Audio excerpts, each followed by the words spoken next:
Hello, my name is Sergio Ocampo. I'm an assistant professor of economics at the University of Western Ontario. And today I'm going to talk to you about my work with Raphael Schoenle from Brandeis and Dominic from the BLS. Our work has to do with looking at how robust are robust measures of PCE inflation. These are measures of inflation that are constructed using the raw individual series of expenditure inflation, but that take out some of the categories of inflation in order to get at what is the behavior of trend inflation. And so because these measures are informative of the behavior of trend inflation, many policymakers pay particular attention to their behavior. So in this paper, what we're going to do is we're going to ask two interrelated questions. We're going to first ask how robust is the predictive performance of these robust measures when we extend them back to 1960. We're going to find out that they are actually quite robust, despite big differences between different measures that we consider. And this is going to echo the answer to our second question, which is whether there are alternative robust measures of inflation that can outperform the official trim, mean, and median inflation measures put out by the Federal Reserve Banks of Dallas and Cleveland. We're going to find that, yes, there are alternative trim mean measures that outperform the official measures, but we're going to find that they don't outperform them by much. That is, official measures are nearly optimal. However, even though they perform very similarly in terms of their predicting power, we're going to find that they also imply radically different predictions for the level of inflation. So let me unpack these two questions and our findings more.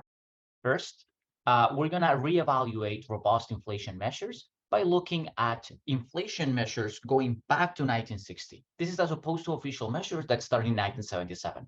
This is going to buy us two things. First, we're going to have a longer sample, but more importantly, our longer sample is going to include more periods of high and rising inflation. That's going to be important in our prediction exercise. Then we're going to follow the literature and we're going to evaluate the predictive performance of these official measures of inflation along two dimensions.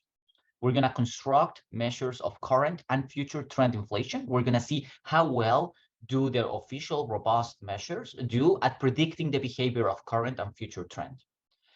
Then we're also going to look at how they change in their performance over time.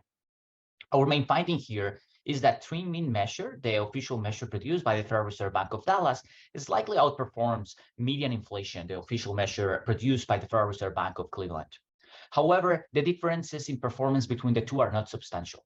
And this is despite them having actually different predictions for the level of trend inflation in any given month. This finding is actually going to reflect what we find later when we look at alternative measures of inflation. So this is what we do next. We're going to look at trim mean measures. So these are measures that trim different fractions of the expenditure categories that have the highest and the lowest inflation across all categories. We're going to find that the best trims, when we look at all possible combinations, are slightly asymmetrical. They tend to trim more of the inflation at the higher end than of the inflation at the lower end. We also find that when we compare the best trims, when we're targeting current versus future trend inflation, it is optimal to trim more when targeting future inflation.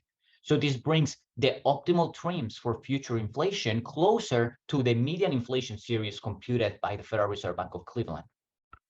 Yet, the same as what we found before, there is a wide range of trims that deliver very similar prediction over time. That is, the predictive performance of different trim mean measures is actually quite similar. In this sense, these measures are quite robust at providing similar outcomes in terms of their predicting power. But despite this, we find significant variation in the level of prediction between different possible trims in any given month. From this, we conclude two things. The first one is that judging these inflation measures only with their forecast error tells only part of the story, and it might paint them as being deceptively similar to one another.